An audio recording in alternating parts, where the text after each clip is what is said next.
All right, welcome in to the Rocked On Detroit Lions channel, hosted and run by Will Rock Jr. My name is Riley O'Brien. I am your host tonight, here to conduct a special guest interview, and I'm so thankful to Will for the opportunity to do this interview, and I'm appreciative of the time that our guest has set aside to do this interview with me, and I'm so excited to have this conversation. About a month ago, one of my good buddies, Mitch Harris, who I work with. Now, the company I work for is headquartered out of Detroit, Michigan. So we had some guys from corporate in town. They come through, and Mitch comes up to my desk, and we start talking. And he notices a Detroit Lions mini helmet on my desk, and he's like, "Man, you're a Lions fan?" So we got talking, and I'm like, "Dude, you've got to watch Rocked On Detroit Lions. Will Rock, there's Eric Rintamaki. I go on frequently." So he's immediately subscribes to the channel. And then I said, "Man, you got to watch. I'm biased, but this is the best Detroit Lions channel out there." And then he says, "Well, let me ask you something. If you're this big into football, do you know Jason Harmon?" And I said, "Well, I know who he is. I haven't spoken with him, but I do know who he is." Well, conveniently, turns out Mitch and Jason Harmon are lifelong friends. And so he immediately put me in contact with Jason. I reached out to Jason and said, "We've got to get you on." So with all of that said, let's bring on our guest today. Couldn't be more excited. Jason Harmon. Welcome in, Jason. To talk about how bad Jordan Love was exclusively. The first part of this here was cut out. Can you start from the top? top? Dang, that was a good one. Yeah, it just hit me with the I got unmuted. No, I was saying this is a Detroit Lions podcast. I thought we were here just to only talk about how bad Jordan Love was. I didn't know this is a setup, right? Dude, we could do that, man. We can roll with that. Now, I catch flack on our show sometimes because I don't have all of the Detroit Lions gear and all this stuff. I'm like, I don't know. I don't want to be. I feel like now Will and Eric do it and they do a great job. They look great. They've got great backdrops. But I'm like, if I'm just decked out head to toe with Lions gear, people are going to think this guy's all 100% Lions, which I am for sure. But, try to have an open, unbiased take to things. But obviously with you being a big Vikings guy, yeah, I think we share in common, a disdain and distaste for Jordan Love. And it's great, man. I know Will Rock and I have been on with South Spice. I know Tyler Forness. We've had Thor on the show. I've interviewed Thor for the Talking Football podcast, and Sally. Sal and Thor are both good friends of mine. Forno and I talk all the time. Speaking of Thor, I figured wearing his favorite player today would be a good peace offering to any Michigan grads in your audience. Oh, that's maybe a little Maddie's in purple now, but I'm sure they're rooting for him to have success. Maybe not against Detroit, but overall success. Yeah, it's going to be interesting, man, because it's with me being in Utah, I don't have the tie to Michigan and the whole rivalry, but it's an awkward thing to have your college quarterback then go to a rival in Minnesota. But I feel like if you can find anybody that loves you as much as Thor loves JJ McCarthy, you're probably doing well, right? Like, and the great thing is, like, it's not, he tweets about it so often, and a lot of the times it's funny, but it's like genuine. Like, it's loves genuine. JJ. He loves him, dude. Yeah, I was fully on the sell the farm to trade up for Drake May train last year, up until about 2 months before the draft. And I'm out in Arizona. I grew up in Southern California, so I'm a USC fan. So I wasn't watching a lot of Michigan, just because you had to have the Big Ten network, all this. It just wasn't worth going out of my way for. So I kind of fell into the narrative trap about McCarthy and the whole handoff merchant thing. And then I listened to Thor on Purple Daily, one of the largest Vikings podcasts. And I was like, all right, I got to watch some all 22 on this kid. And it really is true that, maybe the lack of volume was really just Harbaugh's offense. I mean, look at Justin Herbert. I think he was like 5th lowest this year in pass attempts. So, I mean, it's just the side effect of Harbaugh. But once I watched him and really got to gain knowledge as far as like his mentality, I was like, wow, okay, I would be 100% on board. So I owe Thor my personal McCarthy fandom is 100% due to Thor. Yeah, it makes me nervous, honestly, because then I think, and you going to USC, I'm a big believer in Caleb Williams. I know a lot of Lions fans aren't. I don't know if that's just them trying to convince themselves that he's not going to be good. I think he's going to be phenomenal, especially with I think Ben he is Johnson. now. Yeah, Yeah. yeah, yeah, That's what scares me. yeah. Well, we'll get into it for sure. But then if JJ McCarthy is as good, I mean, it's such a tough division. And on that note, you know, while we have you, I want to talk, you know, you're a knowledgeable guy. First of all, I mean, I should give you the opportunity as well. I didn't even do that. I was just too damn excited and getting rolling. But tell us, Jason, who you are, kind of where your work can be found. And then we'll do that again at the end before we cut you loose. But for our audience, who's mostly, you know, all Detroit Lions fans, fill us in a little bit on Jason before we get rolling. Yeah, if you have a lot of Lions fans in your fan base, which I assume you do, some of them may or may not have interacted with me on Twitter before. Obviously, being a Vikings fan, I have agendas to push. But yeah, so I grew up in Southern California. I have no ties to Minnesota historically. My dad just happened to turn the TV on in the 70s, growing up outside the 29 Palms Marine Base. And of all the teams he could have turned on, he picked the one that is the most consistent heartbreak as far as getting right there and falling short. My dad, he passed away going on 10 years ago, and I was always a Vikings fan because of him. It was kind of the one thing we really like bonded over.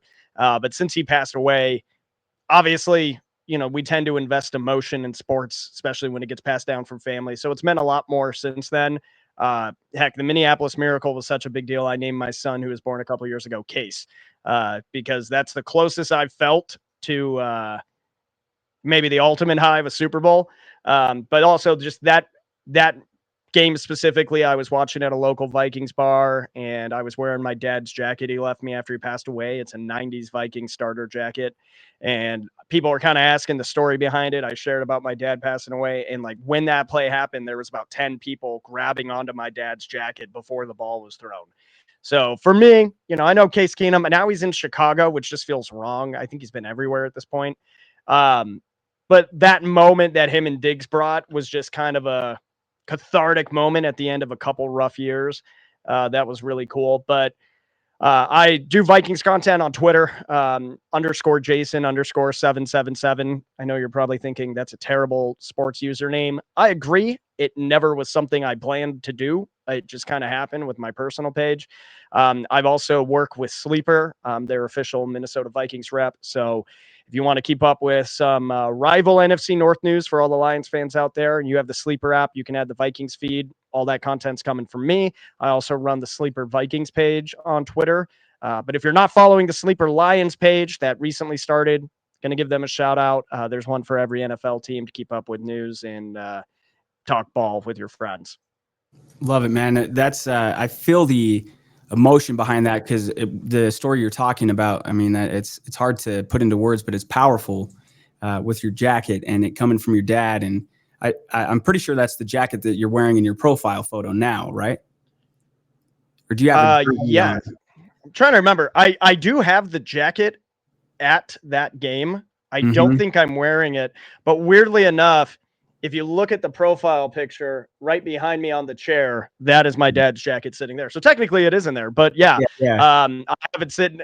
I went to Minnesota in April coming from Arizona. It went from like 95 degrees to like 65. So I was dressed like it was a lot colder than that. Yeah. Yeah. That's awesome, man. It's kind of troubling for me because like I alluded to earlier, we got a handful of friends. I feel like both friends that I've gotten in my life, but they're also friends of the show. And I think the Vikings logo is cool. I love the stadium. I haven't been to the stadium, but speaking of going to stadiums, I did want to kind of give you the background because your name might be familiar to a lot of people because, in fact, that was one of the first things Mitch and I talked about. He's like, we pulled up the CBS Sports article. You, Jason, went to a playoff game courtesy of was it the Vikings or the airline that got you all hooked up? It was both. Both. Yeah. Tell us the story.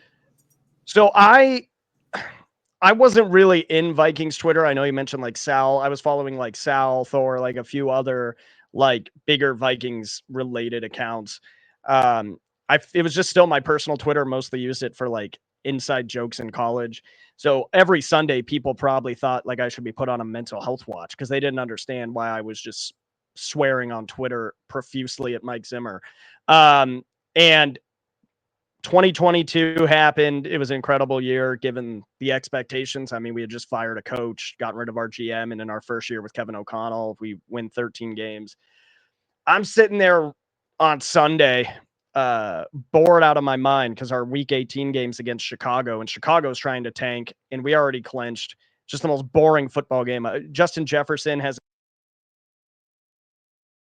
So I just tag the Vikings and I say, Vikings, hey, if you want to give me playoff tickets, I'd appreciate it.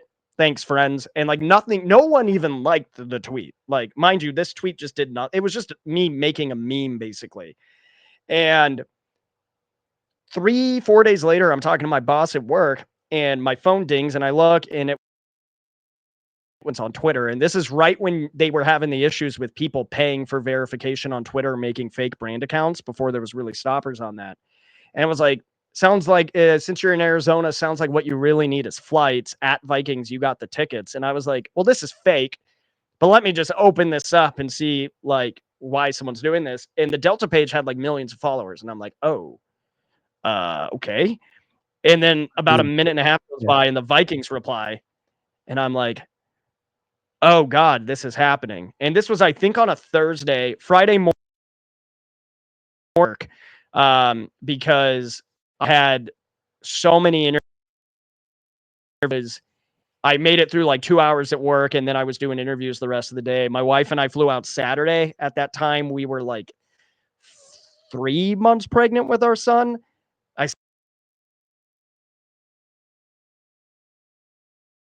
Erica, the Vikings left us gift bags. Shields knew we were from Arizona, so they gave us like these insane North Face jackets to keep us from freezing to death. We go to the game. Before the game was really fun. The game itself, not so fun because Daniel Jones somehow looked like Tom Brady again. And it's just an insane experience. It was such a whirlwind. But obviously this happened on Twitter. And at the time I'm at like 600 followers. So people are seeing this and like talking about it and sharing it, and gained probably 500 to 1,000 followers over a few days and just kind of shared my experience and then kept that off season. But all right, I got all these new Vikings followers. I'm going to start just throwing out Vikings content and see what sticks. And since then I'm working with Sleeper. I'm close to 10K on Twitter. So it's the coolest thing to come out of it has been like kind of discovering my love for content creation and writing and podcasting. So none of that would have happened if it wasn't for the Vikings doing that. But I guess they saw videos of me at my local sports bar climbing up on tables with a drum leading the skull chant. And we're like, all right, this guy's about his business. Maybe we'll get him out here. Yeah. If we're going to do this for somebody, let's do it for this guy.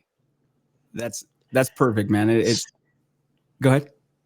I was just gonna say, seemed to be the case. I guess they had kind of seen my stuff when I talked to the rep from the team. They're like, yeah, we've been watching your videos and stuff on Instagram. Like, you're crazy. Like, let's get you out here. So now that I have a kid and we have a second one on the way, I think I'm a little past the climbing on a table doing the skull chant at the bar in Scottsdale on a Sunday morning. It's more having a heart attack on the floor at home on Sunday Ticket. But the passion's still there. Yeah, for sure. That's awesome, man. I can't help but think as you're talking about that, the way that I came to know Will was I'm part of the Talking Football podcast as well. And I found his channel and I thought, man, like this guy does such a great job. I loved everything about the show. So I asked him if I could interview him. And then fortunately for me, he invited me to, come on the show and stick around. And sometimes it's just the love of football that opens doors for us in life. And so even this conversation now, like I said, with talking to Mitch, it was just automatically, once he told me, he's like, oh, Jason's one of my friends. He showed me a photo he went to your wedding or you went to his wedding. And I was like, all right. Oh yeah. He came out for mine. I wasn't able to go to his cause it's right when we were in the newborn trenches, but cause I met Mitch through work at the company he used to be at. And I messaged him one day And we just started talking football, and then we became really good friends. I was like, hey, you want to come out to Arizona for my wedding? And credit to him, dude. He came out. He made friends with like my childhood friends who came from California. They all went out to the bars after. I was like, dude, nobody's cooler than Mitch Harris. That guy just befriended everyone at my wedding. Yep. It was awesome. That's not surprising at all, man. I love it, dude. And I hope Mitch is excited to hear that. So, man, I could talk forever. I want to be mindful of your time. And again, we could dive all into Vikings, but with your extensive knowledge of the NFL, let's talk a little draft. We'll get into NFC North talk here, but let's start here with this, Jason. Who, as we are now like 3 weeks away from the draft, if you gave me 2-3 names of some players, your draft crushes, as it were, who has your attention? Are we talking overall or maybe like for team specific needs? Yeah, just overall, which I know is a broad question, right? But just who are some players that maybe you are more fond of than not? Yeah, I mean, I'd start with Travis Hunter just because he's such a unique talent. I mean, I think you kind of see it go back and forth as far as people talking about his true position. You know, I saw an interview today. I forgot exactly who it was with, but they were talking about, you know, some wide receivers in the NFL were commenting on his pro day footage, being like, what he's running isn't even a real route. He's just out there improvising. So they have concerns about that. I would be willing to bet he probably spends more time at corner and then comes in for packages as a wide receiver. But having somebody that talented isn't super common. I think my concern is that, and this especially applies to Shedeur, is like Dion created something so special at Colorado, but it's special and unique in ways that other programs aren't, where I don't know how ready these guys are for like maybe not being treated kind of as rock stars right away, because Dion really promoted his stars, knew they were stars, and they had cameras on them 24/7. You're going in, you're getting humbled in the NFL as a rookie, no matter how talented you are. So I'm curious, both for him and Shedeur, what those welcome to the NFL moments look like, especially because he's probably going to be playing one position dominantly over the other. And there's going to be a learning curve. He's good at both collegiately, or he's elite, but how does he rank as far as a receiver or a corner on an NFL roster?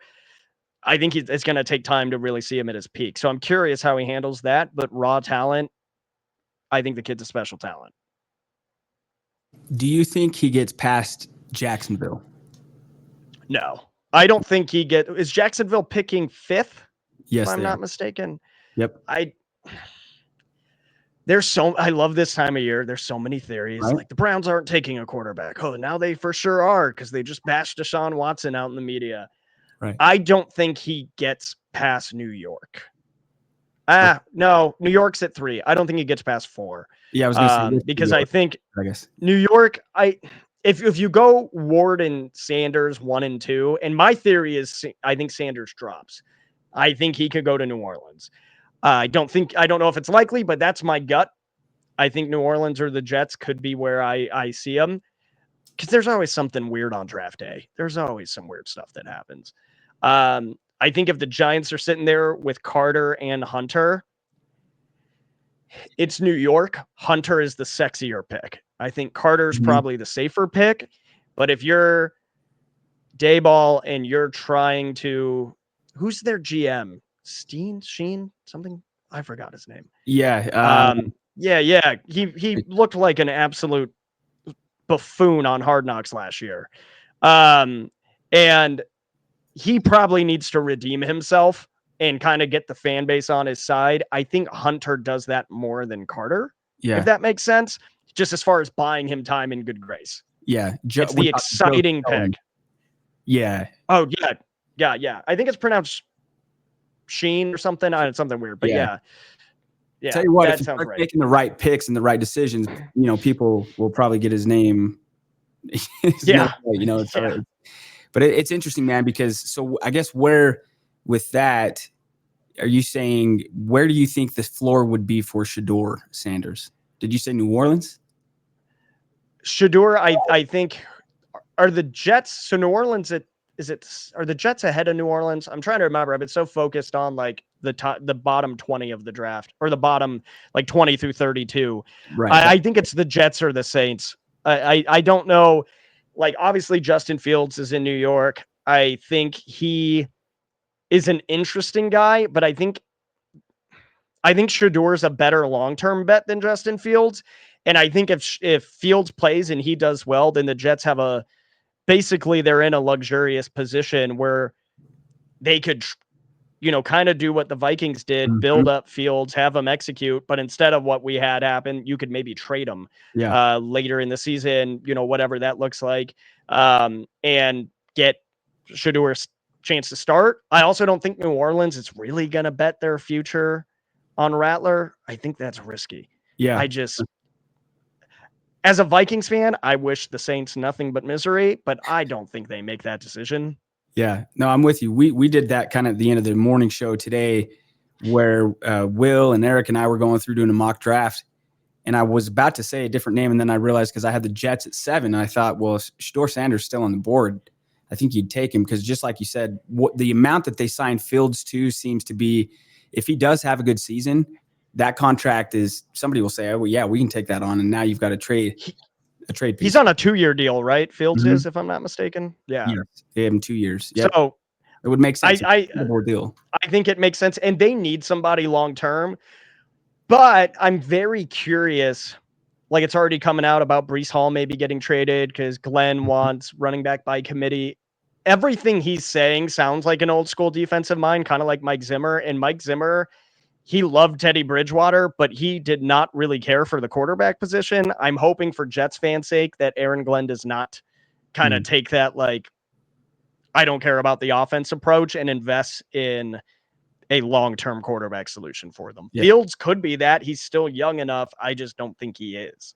Yeah, for sure. I'm with you. Those are great points. And then as you kind of look at the NFC North, are there players that you are hoping? Again, I know there's 7 rounds, there's a ton of guys, but are there players that, as you look at the Detroit Lions, the Chicago Bears, the Green Bay Packers, that you are hoping don't get drafted to those teams? I know I don't want the Bears to get Gianti, right, as an example. Yeah, Genty would be – Genty's the number one player I don't want to have go to a division rival. And obviously Chicago would be the most likely. I'm not sure what to think about Chicago as a whole in 2025. As a USC fan, I know Caleb Williams is insanely talented, but he needs someone to channel his athleticism into smart decisions. I think Ben Johnson could be the guy. However, we don't know what Ben Johnson looks like as a head coach, right? Ben Johnson could be the guy who's almost too player friendly, where it's a problem. Yeah. Not sure. Like, we don't know, right? And so if Ben Johnson really starts to do what he wants to do, they have a reworked O-line. They still have a talented receiver core. We didn't get to see them really at their full clip last year. They have Cole Kmet. If you pair like who is projected to be, and I hate to use this term because it was used on Bijan Robinson, and so far that hasn't been the case, but a generational running back prospect, I'm a little nervous about what that could look like. Yeah. So Gianti in Chicago, I don't know, man. I mean, I guess while we're on that subject, and you kind of alluded to it, it's a little tricky for me because as a Lions fan, because of, I guess, it's not ideal to have a coach on your team that was finally successful, and then they leave and go to a division rival. But to me, I feel like just from the little bit that I understand on the outside, if I was Ben Johnson, I probably would do the same thing.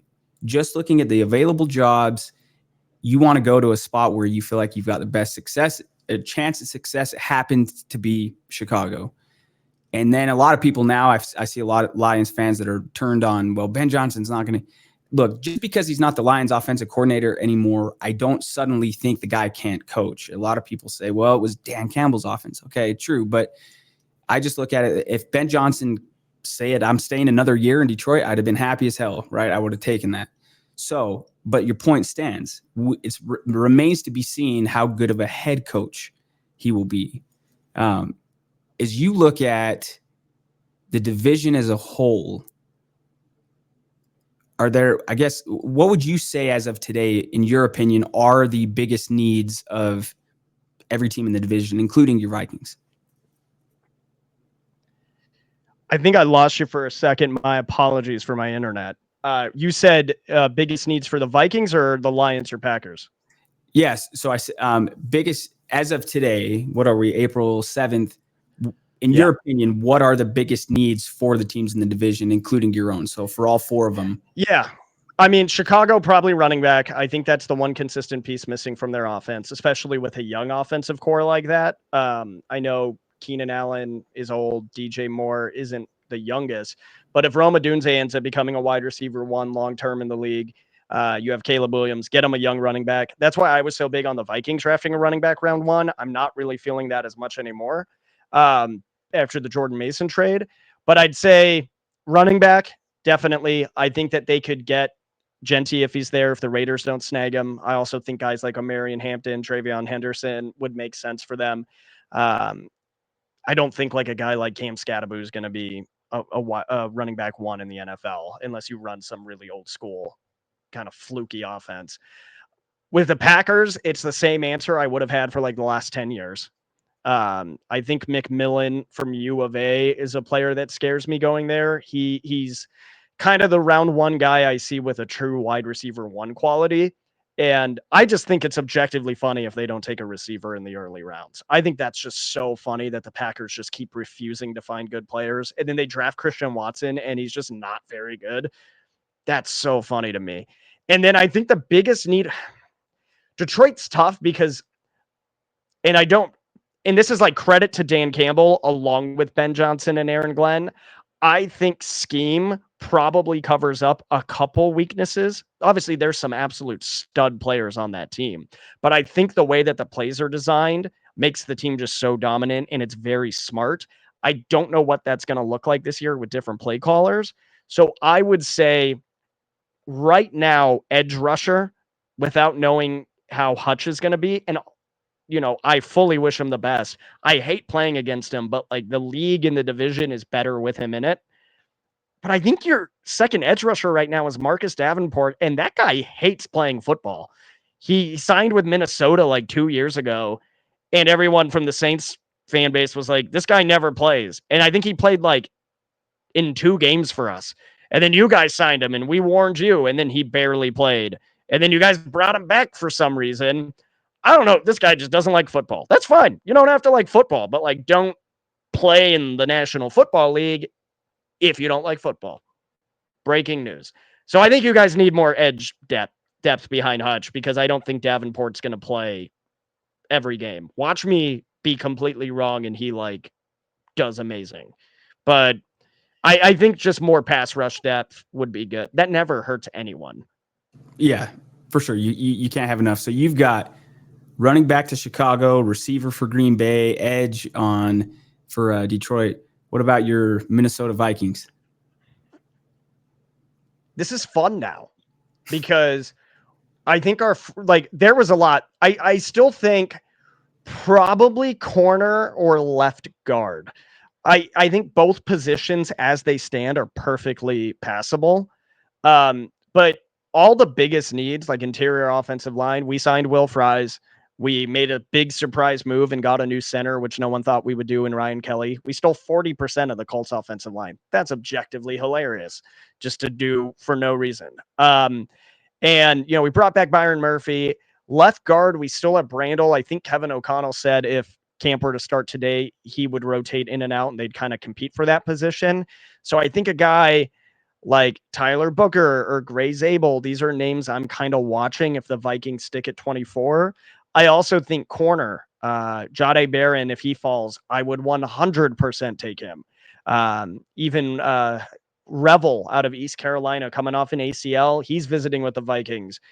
I was really big on running back. I really loved Omarion Hampton. Get your young gun to pair with Aaron Jones and to kind of have with JJ McCarthy for the future. I still think we draft a running back, but probably in the middle rounds. We only have like 4 picks as it is right now. But I don't think we prioritize it. after trading for Mason. I think we kind of got our running back room established for the most part. I think we'll just add some depth, but I'd say corner or left guard. It really is like, this is the first time in a long time the Vikings have been able to truly go BPA on the board. Yeah, I was going to ask you that. I mean, it's both for the Lions and the Vikings. I almost feel like it's a little different for the Lions now, because it almost like the pressure's on for real now. I'll say I did multiple interviews last offseason with some really smart football people, including Thor. And I think even Thor had Minnesota projected as 4th in the division. Ironically enough, the one person who, when I found his work and I went back and was listening to, I was like, he was pretty high on Darnold as a Vikings quarterback, was Will Rock, the owner and host of Rocked on Detroit Lions. But man, it was such a surprise to me. Every week I just kept thinking with Minnesota last year, like, are these guys going to lose? Like, can we get some breathing room? And I had that feel like I was confident in the Lions. I'm like, but dude, go figure, the time when you finally have this successful of a season, of course, the team in the division is not going to just hand it to you. They're not going to make it easy. You guys made it easy in week 18. Darnold made it real easy on you in week 18 when it actually mattered. Oh my God, that was frustrating. I've never seen so many wide open end zone looks for Jordan Addison, and he just, nope, I'm good. Not going to throw it. Yeah, it's been fun, boys, all year, but I'm heading out. That was a weird thing, and we're for sure gonna put bring things full circle, because I'm gonna dive into some quarterback talk with you for sure on that. But I guess as far as before we get there, looking at the NFC North, can you give me and our audience a breakout player, somebody on each team that you're looking for this upcoming season, is saying like that person or that player is going to have a breakout season? Oh, I hate to say it with Detroit, Let's hear it. But I think Terry and Arnold is going to be a problem. I was nervous when you drafted him. I mean, he was good last year, but I think this year he'll really come into his own. Usually, I mean, in a division like that where you're going up against Justin Jefferson, Jordan Addison, you're going up against, guys like Keenan Allen and DJ Moore. Like, it's hard to immediately find your footing right away. And they were playing a first place schedule. They're going to do it again this year as a rookie corner. That's hard. I hate to say it. I think that he's a guy to watch for the Lions. I don't know what the offense is going to look like. I love pushing the Jordan Addison agenda against JMO, but I think he's also a player to watch. I think that he's somebody on the offensive side who could have, I just don't know what he's going to be used like. You know what I mean? So like, I don't know if he'll be used more like a traditional receiver or still a lot of trickery like we've seen in the past, but I still think he can, if he stays healthy and doesn't get suspended, which I'm sure you guys are hoping for as well. He's just fast. He's an athletic, like elite athletic player. So I think the more you guys get the ball in his hands, I think the more other people in the league are going to talk about him. He is the true definition of like, dude, anytime he gets the ball, he literally could go even in the playoff game. There's a play where he's like showboating at the 30-yard line because he's that fast. It's like, it's crazy. And I know he reminds me of Percy Harvin, just with a different build. He's that type of guy who, you might not have him run a traditional streak and bomb it up to him, but if you can get the ball in his hands within 3 yards, within 30 yards, he'll probably make people miss and always be a threat to score. Yep, 100%. And I think for that reason, last offseason, he was, for me, the Lions' breakout player. I think he finished with exactly 1,000 yards. So this upcoming season, I think he will be better. I talked about that on the morning show with Will and Eric this morning. It gives me confidence because I genuinely think, almost to a man, every player on the Lions, offense especially, with the exception maybe of Montgomery just because of wear and tear, I think every player is going to be better next season than they were this last season.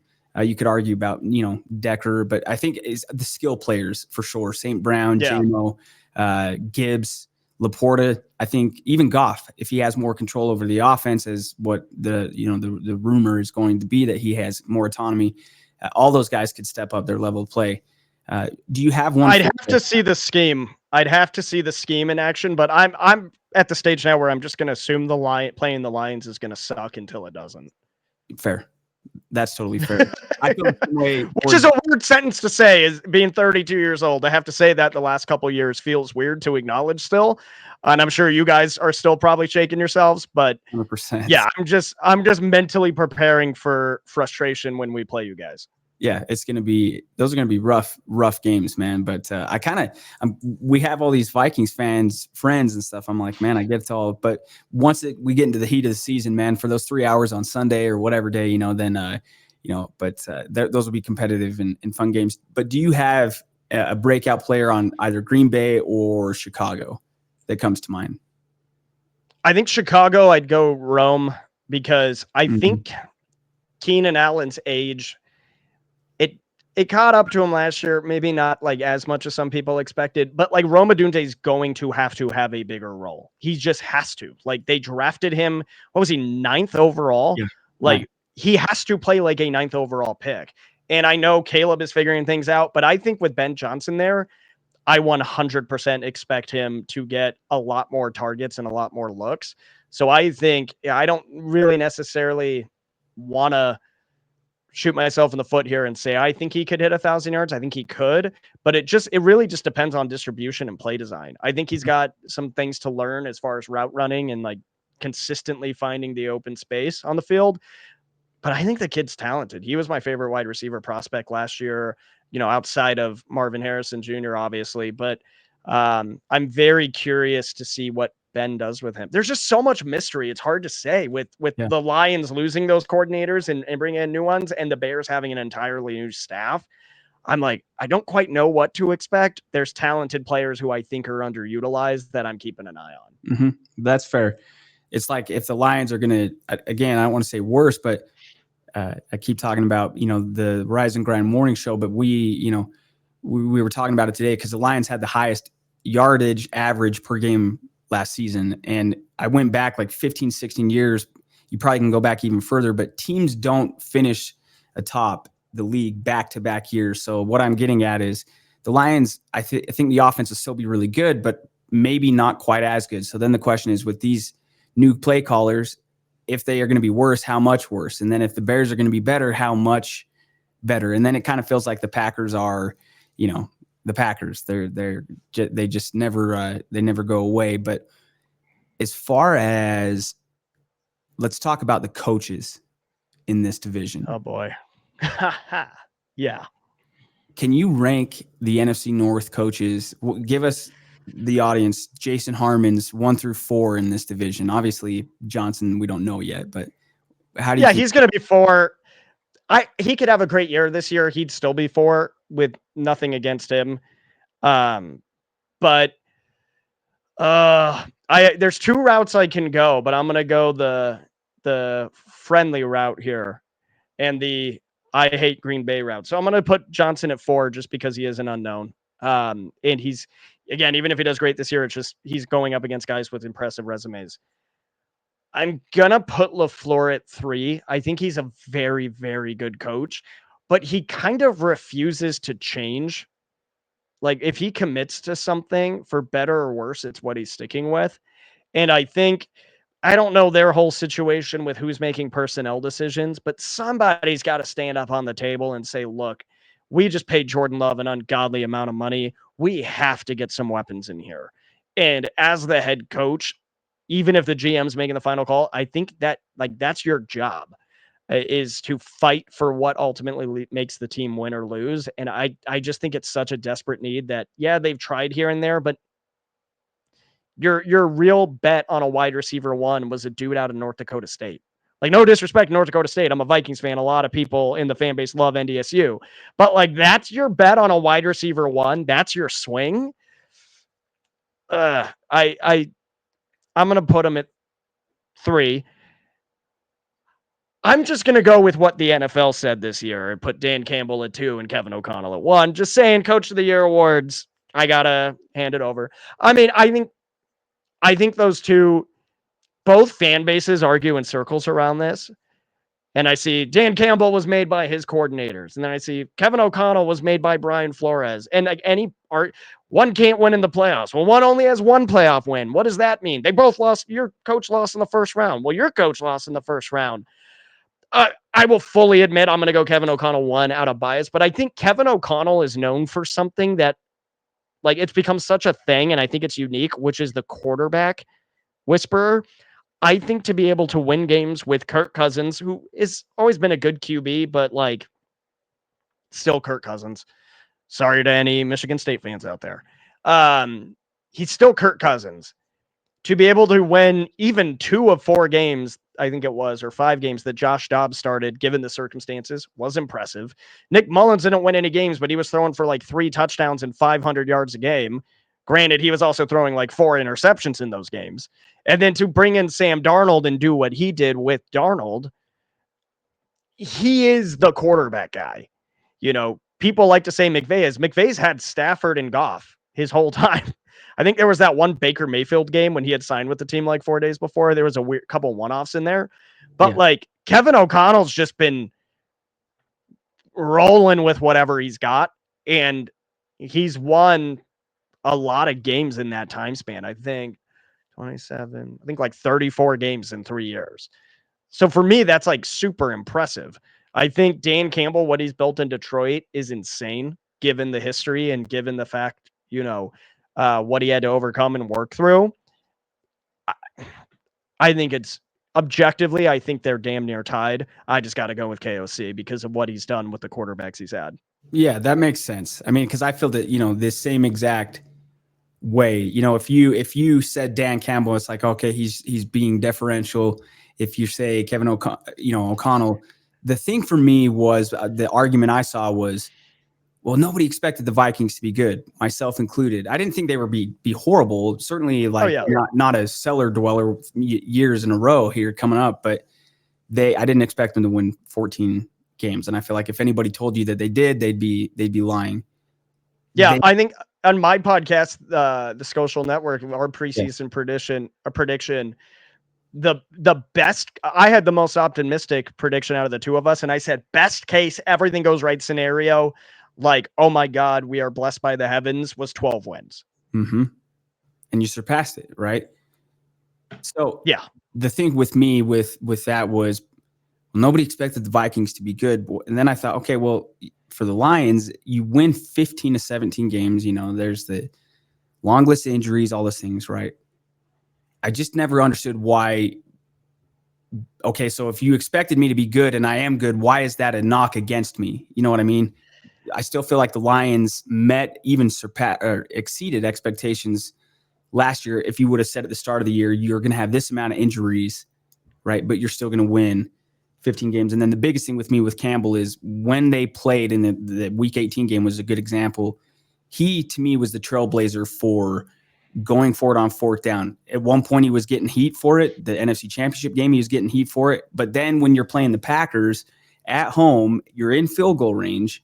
You can make this field goal, but then you're going to have to play defense for 30 whatever seconds, or you just win the game. You just get 1 yard. And he did that the year before in LA against the Chargers. It's just very ballsy calls, really, was what it is. He's got a ton of gumption, and then it forces the other coach. So Kevin O'Connell in week 18, and I loved it. I gave the guy credit because he's like, this is how we have to play this game. And I think LaFleur will get kind of caught up in being stubborn with some things. But Kevin O'Connell was just like, yeah, I think you're right. That's what it gets down to is they're both great coaches. That week 18, I think both matchups, like obviously it came down to a Ivan Pace touchdown at the last second, and then you guys hitting a game-winning field goal in Minnesota. Mm-hmm. I think that week 18 game was a lot closer than people would think looking. I mean, that game was damn close. I think it was like 1 or 2 scores into the almost into the fourth. Yeah. And then if you really watch, and I know people were I forgot who the corner you had filling in was for shutting down Jefferson. But if you look he did a good job. He stuck to him, but Darnold had 2 throws that he could have placed in Jefferson's chest for touchdowns, and he missed them. He had Jordan Addison open at least 3 times in the red zone, breaking wide open, looked at him, and then looked away. Mm-hmm. And so, I think Kevin O'Connell was calling a great game. I think that, Andrew Van Ginkel dropped a pick 6, everything that could have gone wrong. I will say as far as and I think it's a fair point. I had this conversation with some Lions fans on Twitter, why shouldn't have Dan Campbell won? why is it punishing him for being good when the goal was to be good, especially given, and all the credit in the world to you guys having as many injuries as you did. These NFL awards are really fun to push when your team wins them. Mm-hmm. But like Sam Darnold was predicted to win comeback player of the year and he came in like 4th. And then people were arguing, like, does it even count? Is he even a comeback player? And then they said, well, not really, but we're going to count the vote. Yeah. Coach of the year has really seemingly turned into, I think Matt LaFleur has won it, if I'm not mistaken. I might be mistaken. Let me check. But like a lot of the cases recently have been guys who did a hell of a lot without having a roster that people expected to. So like Stefanski won it. He wasn't expected to do a hell of a lot, and he did. Brian Daboll won it when they beat the Vikings. And I know the playoffs don't count, but they made the playoffs that year. No one was expecting them to do much, and they did. So I think it has, whether this is right or wrong, been which team has success mainly based around their coach. And I think Kevin O'Connell is more vital independently to the Vikings right now than maybe, like, Dan Campbell's built such a good culture. Like, it's not there without him, but like you take him out, I still think that culture exists. So it's like, it's hard, but I that's not like a slight at Dan Campbell. I just I was going to say that's a credit to him in saying that. Yeah. But I absolutely see your point where Campbell, and not to say KOC hasn't built a great culture. I just think it's different. Yeah, and I think he's been there at 1 year less than Campbell, because I think Campbell's first year, KOC, Mike Zimmer fired. That's right. Yep. He got Mike Zimmer fired because Cam Dantzler was like, who caught that game winner? Was it Hawkinson? I'm trying to remember. Nate Brown, maybe. Yeah, I can't remember. But man, I usually remember these details, but yeah, Cam Dantzler was like 6 yards off the guy. Yeah. I think it might have been Hawkinson. I might be wrong. I walked out of the bar. As soon as I saw that pass thrown and saw where Dantzler was, I knew it was a touchdown and game was over. I walked out. I've never been more mad at like a random, because we were still fighting for the playoffs at that point. Yeah, that's a brutal way to go. God, who was it? Let's see. It's going to be bugging me. I'm going to be searching this up. Let me ask you another question here before I cut you loose, because I wanted to get this one in for sure, and then I'll be looking that one up in the meantime. But JJ McCarthy, Sam Darnold,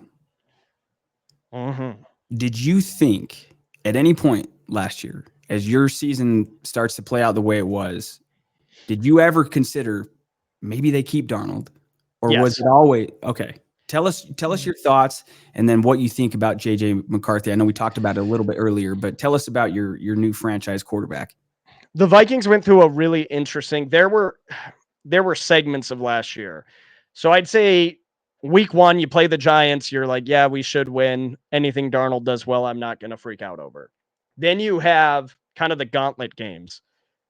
You have San Francisco, which was the home opener, which I was at. You beat San Francisco handedly. Oh, okay. This is impressive. You smack Houston the next week. You go up 3 scores on the Packers in the first half. You let them back in the game. You only win by 2 in week 4, but you still beat Green Bay on the road. Suddenly you're like, oh, this is really interesting. Then you run into the Detroit and LA curse. I can't believe the Vikings lost to 2 teams this season. You know how infuriating that is? They lost to Detroit and LA back-to-back twice. That is so upsetting. And then I'm like, the Detroit game, I'm not really going to hold against them. It was close. They're playing the number 1 team in the conference. And realistically, if Darnold and Addison don't miscommunicate on that last throw he makes, there's a first down, the Vikings win the game.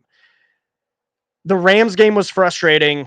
There was a drop Jalen Naylor touchdown, all these things, the blown face mask call, which even I'm sure Detroit fans would admit was an egregious no call in the end zone.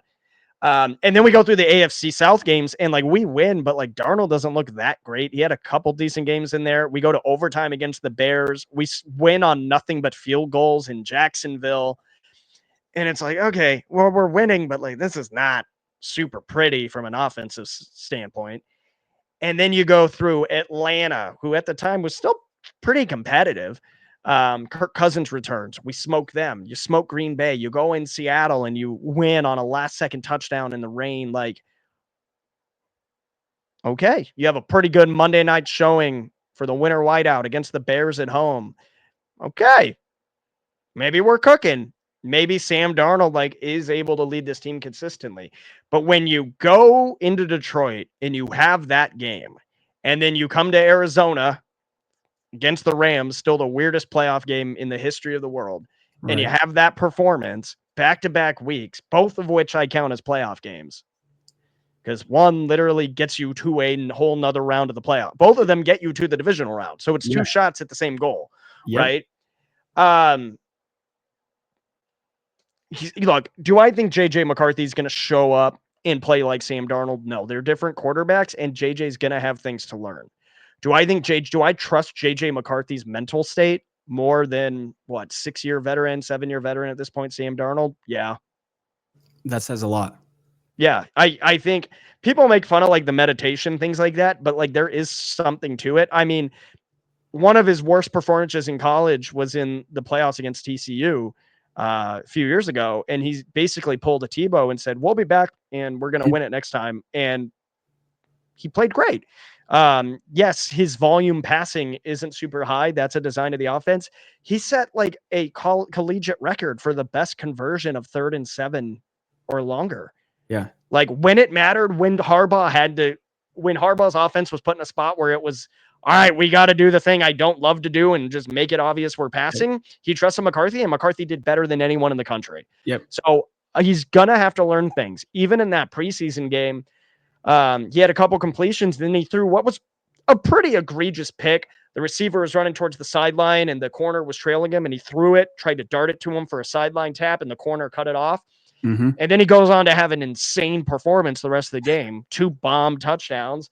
And they asked him after the game, what'd you think of that interception? And he just smiles and he says, what a great opportunity. Yeah. I will never make that mistake again. I'm like, that is so different. Darnold was just kind of quiet, they had our number out there. Kirk sounded like a senator. You know what I mean? Kind of like a goofy Midwest senator where he was just totally just saying a bunch of really non-words. Yep. JJ's like, yeah, I threw a pick, but I'm so glad I did. I learned a ton from it. I'm like, that's that dog mentality that I can work with, and I can see this team building on. This team has not had a quarterback with that absolute psycho killer mentality that I can really remember since Favre.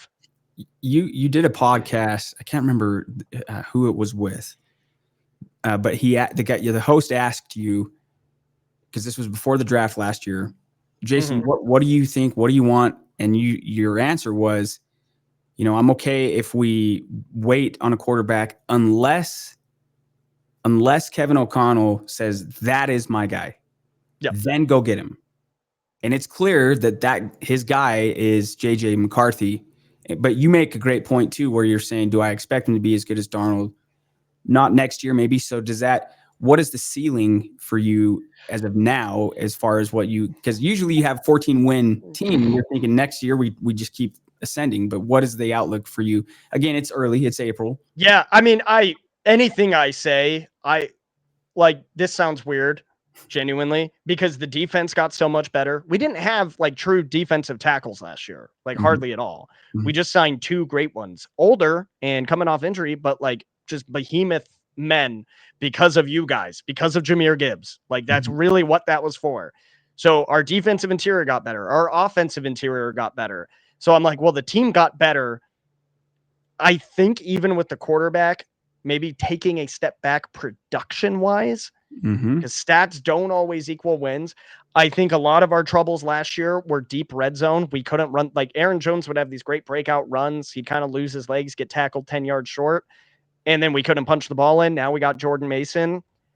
I still think this team could win 13 or 14 games. I do too.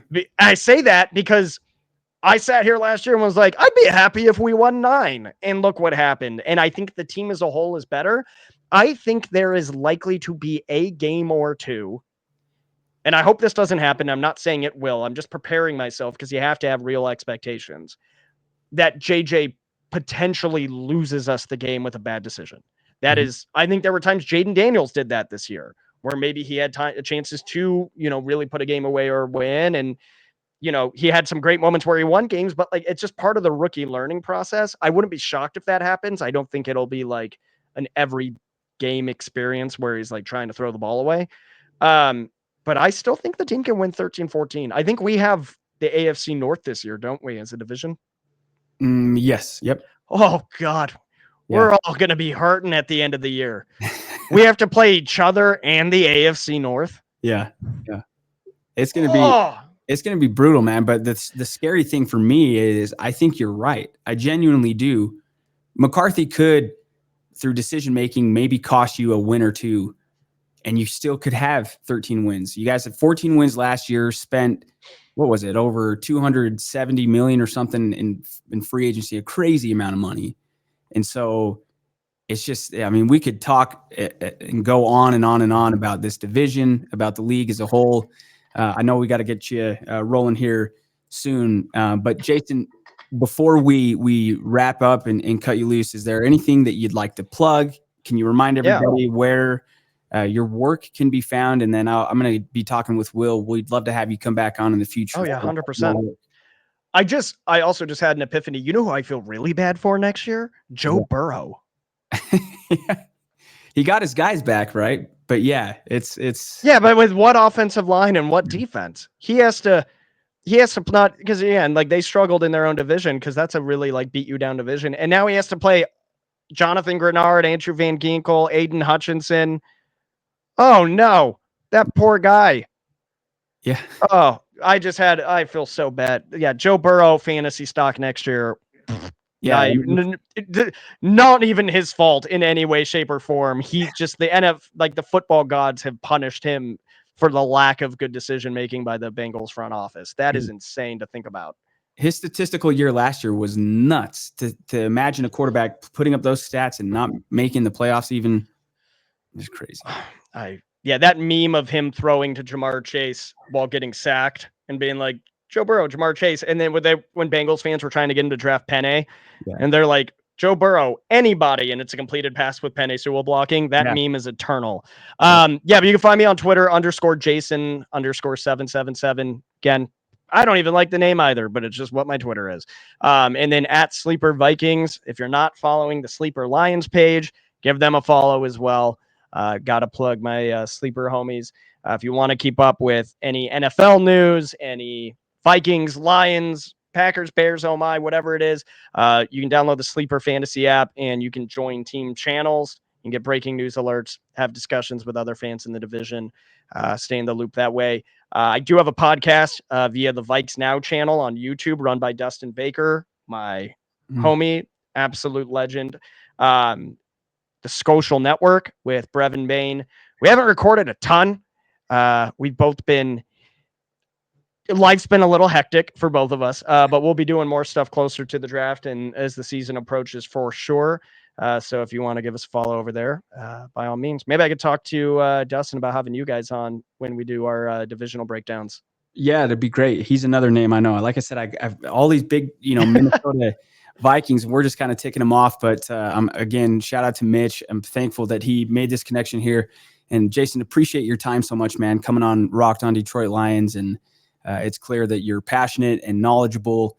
I love that we're similar in that sense. I'm in Utah and picked a team in Detroit. I've only ever been to Detroit one time for like an hour at the airport. I just picked him when I was a kid because I was drawn to him. So, but football is the amazing, beautiful sport that brings us all together. So again, man, thank you for your time. He's Jason Harmon.